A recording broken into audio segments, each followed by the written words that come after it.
આજે તો ટ્રેક્ટર વેડમાં જાતું જાતું રહી ગયું. તો રામ રામ બધા મિત્રોને. હવાઈના પોરમાં આવ્યો તો પાણી ભરવા, અને અહીંયા તો ટાંકામાં પાણી આવતું અને ટાંકામાંથી અમે પાણી ભરતા હતા. પણ એટલામાં તો શૈલાભાઈ આવ્યા કે મારે પાણી ભરવું છે, તો એને થોડી ના પડે, કીધું તમે પાણી ભરી લ્યો. પાણી ભરી નીકળી ગયા હતા ઘર સાઈડ, અને ઘરે આવીને પીધો ચા અને નીકળી ગયા પાછા વાડી બાજુ.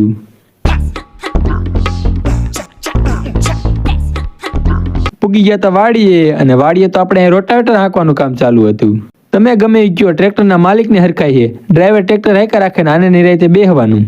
જો જવા દીધું ને વાડમાં ટ્રેક્ટર. ફાઇનલી આખા ખેતરમાં રોટાવેટર હકાઈ ગયું હતું, અને આરોટ એવો પટ કરી નાખ્યો તો. અને એટલામાં તો બગલાની આખી નાચ જમણવાર ઉપર આવી ગઈ.